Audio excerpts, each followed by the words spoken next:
अस्सलामु अलैकुम viewers and listeners. कुर्बे हक के सफर को जारी रखते हुए आगे बढ़ते हैं। बिस्मिल्लाहिर्रहमानिर्रहीम।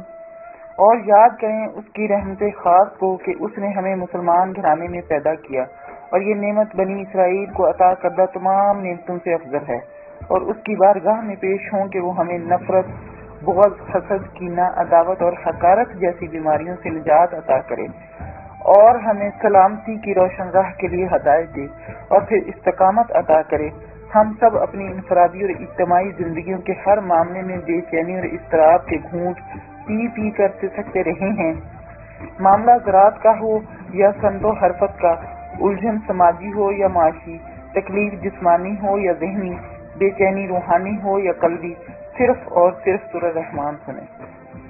ये थी वो तहरीर जो सूरह रहमान के पैगाम की तरवीज और सुनने से हासिल होने वाले फ़वाइद पर एक गुफ्तगू, जिसे मैंने अपनी ही आवाज़ में रिकॉर्ड करवा कर लोगों में मुफ्त तकसीम किया ताकि पैगाम के बारे में मुख्तलिफ सवालात के जवाबात दिए जा सकें। कलंदर पाक रहमतुल्लाह अलैह ने एक दफ़ा गर्मियों में मुझे फ़ोन किया और हुक्म दिया कि मैं लाहौर पहुँचूँ, क्योंकि वहाँ सूबाई सेक्रेटरी ज़राअत से मिलना है और सूरह रहमान के हवाले से ब्रीफिंग करनी है। चुनांचे हुक्म की तमील फौरन अमल में आई और कलंदर पाक रहमतुल्लाह अलैह के हमरा सेक्रेटरी साहब से मुलाकात की। वो अच्छे इंसान थे। उन्होंने बाकायदा तौर पर गुफ्तगू सुनी और ये कहा कि अगर आप किसानों के लिए कोई ऑडियो कैसेट हमें बना कर दें जिसके एक तरफ सूरह अर्रहमान की ऑडियो हो और दूसरी तरफ आपका बयान हो, तो हम उसकी मजीद कैसेट्स बनवा कर किसानों में तकसीम कर देंगे। इस मुलाकात के बाद मैं वापस रावलपिंडी आ गया और हस्बे मामूल दफ्तरी सरगर्मियों में मसरूफ हो गया। एक दिन कलंदर पाक रहमतुल्लाह अलैह ने फोन करके मुझे याद भी दिलाया और मैंने जल्द ही उसे लिख कर रिकॉर्ड करके तैयार करने का वादा किया। शाम के वक्त मैं जब दफ्तर से घर आया तो ऐन घर के बाहर ही मेरा पाँव अचानक मुड़ गया। वजह तो कोई खास नहीं थी और इस वक्त महसूस भी कुछ न हुआ। थोड़ी देर में कुछ लोग दुआ के लिए आए और मैं उनके साथ रात 10 बजे तक एक ही जगह बैठकर मस्त मस्त करता रहा। जब वो जाने लगे और मैं उठने लगा तो उठ ना सका। जब मेरी नजर पाँव पर पड़ी तो वो बेहद सूज चुका था और पाँव जमीन पर रखना भी महाल था। मैंने उन सब लोगों को रुखसत किया और गर्म पानी में पाँव डाले, लेकिन कुछ असर ना हुआ।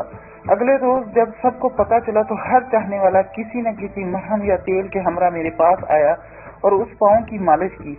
अब मैं सिर्फ बिस्तर पर क़याम पजीर था। इसी दौरान मुझे ख्याल आया कि शायद मुझे अब वो कैसेट के लिए तहरीर करनी चाहिए। इससे अच्छा मौका भी कोई न था, लिहाजा मैंने रिस्क के अनवान से 5 दिन तक कुछ लिखा और फिर इसे घर ही में रिकॉर्ड करके कैसेट तैयार की। जिस दिन ये काम मुकम्मल हुआ उसी दिन दर्द मुकम्मल तौर पर गायब हो गया। इस बात से मैंने यही नुक्ता निकाला कि मुर्शिद के हुक्म की तामील में सुस्ती और काहली नफ्स के सबब है और इसकी शरारत से बचना बहुत जरूरी है। फिर कलंदर पाक रहमतुल्लाह अलैह ने रिसर्च मेरे सीने में भी तो ट्रांसफर की थी और मेरी अलगर्जी दुरुस्त न थी। इस कैसेट की 1000 कापियां हुई और देहातों में तकसीम हुई। यहाँ उसी कैसेट का ट्रांसक्रिप्ट लिख रहा हूँ ताकि आप सबको सूरह अर्रहमान फैलाने के अमल में कुव्वत मिले और कलंदर पाक रहमतुल्लाह अलैह के फैज़ से रोशनी की नेमत मिले। रिज़्क़ अल्लाह पाक ने कुरान मुकद्दस में इरशाद फरमाया है, जमीन पर चलने फिरने वाले हर जानदार का रिज़्क़ अल्लाह के ज़िम्मे है।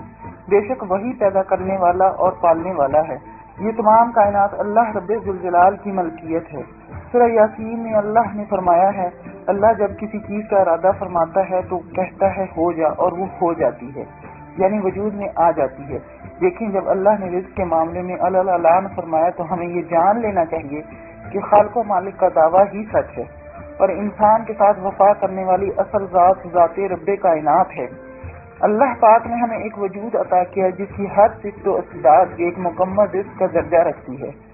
हमारा देखना, सुनना, बोलना, महसूस करना, हमारे ख्यालात व एहसासात, हमारा गम, खुशी, इल्म, हुस्न, मोहब्बत, हत्ता के वजूद की ताकत, ये सब रिज़्क़ है। और इस सबसे बड़ी बात ये कि ईमान रिज़्क़ है। वो ऐसा बाकमाल रज़्ज़ाक़ है कि बच्चे के पैदा होने से पहले इसके रिज़्क़ का इंतजाम कर चुका होता है।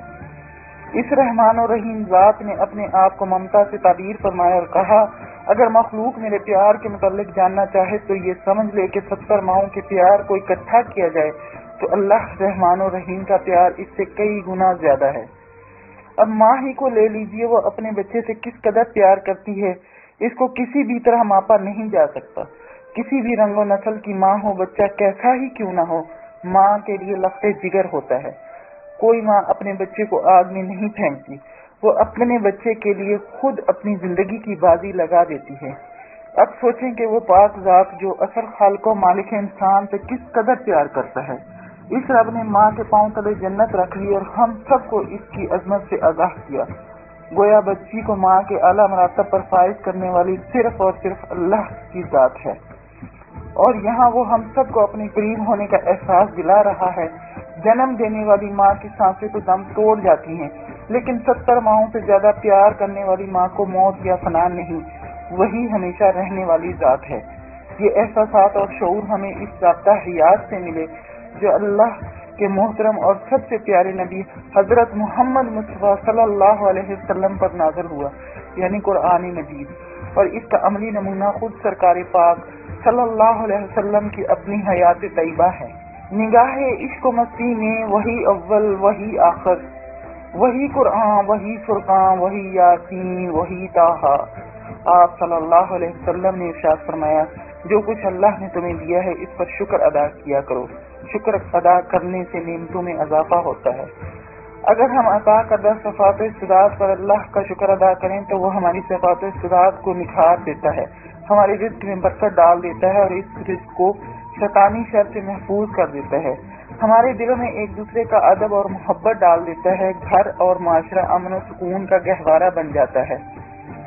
اللہ پاک نے ہمارے وجود کی راحت کے لیے کائنات کو ہر طرح کی نعمتوں سے آراستہ کیا۔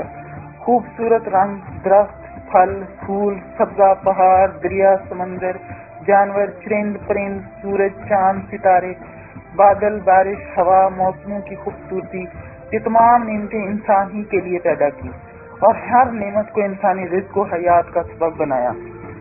جانوروں اور چرند پرند کو ایک دوسرے کے لیے رزق قرار فرمایا، جانوروں کے چمڑے کو انسانی ضروریات کے لیے مقرر فرمایا، درختوں کو گھروں اور فرنیچر کے لیے بنایا، پھل کھانے کے لیے اور پھولوں سے خوبصورتی اور دوائیاں بنانے کے لیے تخلیق فرمایا، پہاڑوں کو معدنیات سے مالا مال کیا، دریا اور سمندروں کو مچھلی جیسی نعمت اور پانی سے بجلی پیدا کرنے اور فصلوں کی آبیاری کے لیے بنایا، موسموں کی خوبصورتی سے زمین کو طرح طرح کے سبزے سے آراستہ کیا، بارش وہ نعمت خاص جس سے زمین کو تمام خوبصورتی سے آراستہ کیا، ہر مخلوق کا رزق مقرر فرمایا، ہر شے کو اپنے اپنے محور میں زندہ رکھتا ہے، خطرناک سے خطرناک جنگلی درندوں اور حشرات الارض پر انسانی حکمرانی قائم کی۔ یہ سب اسی وقت ممکن ہے جب انسان اللہ کے حکم کے مطابق زندگی بسر کرے، اپنے آپ کو ان حدود کا پابند رکھے جس کا تعین اللہ جل شانہ نے کیا، تب ہی وہ ان نعمتوں سے لطف اندوز ہو سکتا ہے، وگرنہ جو حدود کو پھلانگنے کی کوشش کرتا ہے وہ فطرت کے مقرر کردہ قوانین کو روکنے کی کوشش کرتا ہے اور خود بخود عمل مقفات کی چکی میں پس کر رہ جاتا ہے، اور ہر چھوٹے سے چھوٹا کیڑا بھی اسے نقصان پہنچاتا ہے۔ حضرت حبیب بن سلیم الراہی رحمۃ اللہ علیہ ایک درویش کامل ہیں۔ آپ رحمۃ اللہ علیہ حضرت سلمان فارسی رضی اللہ تعالی عنہ کے پاس بیٹھتے تھے۔ آپ رحمۃ اللہ علیہ کے بارے میں ایک بزرگ فرماتے ہیں کہ دریائے فرات کے کنارے ایک دفعہ میں آپ رحمۃ اللہ علیہ کے پاس سے گزرا تو میں نے دیکھا کہ آپ رحمۃ اللہ علیہ نماز پڑھ رہے ہیں اور ایک بھیڑیا آپ رحمۃ اللہ علیہ کی بکریوں کی نگرانی کر رہا تھا۔ میں اس بات پر سخت حیران ہوا کہ ایک بھیڑیا بکریوں کی کیسے حفاظت کر سکتا ہے۔ جب حضرت حبیب بن سلیم رحمۃ اللہ علیہ نماز سے فارغ ہوئے تو انہوں نے میرے آنے کا مقصد دریافت کیا۔ میں نے کہا، اے شیخ، ایک بھیڑیے کی بکریوں کے ساتھ موافقت کے کیا معنی ہیں؟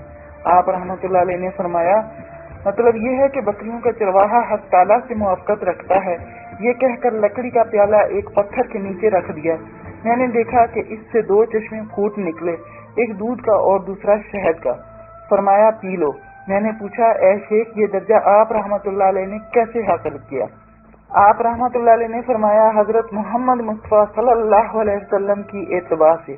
پھر آپ رحمۃ اللہ علیہ نے فرمایا، اے بیٹے، موسیٰ علیہ السلام کی قوم کے لیے باوجود یہ کہ وہ آپ کے مخالف تھی، پتھر سے پانی کا چشمہ جاری کیا گیا تھا، لیکن حضرت محمد مصطفیٰ صلی اللہ علیہ وسلم کا مقام حضرت موسیٰ علیہ السلام سے زیادہ ہے۔ جب میں حضرت محمد صلی اللہ علیہ وسلم کی پیروی کرتا ہوں تو بھلا پتھر مجھے شہد اور دودھ کیوں نہ دیں؟ ویورز آج کے لیے اتنا ہی، انشاءاللہ اگلی ایپیسوڈ میں ملاقات ہوگی۔ اللہ حافظ۔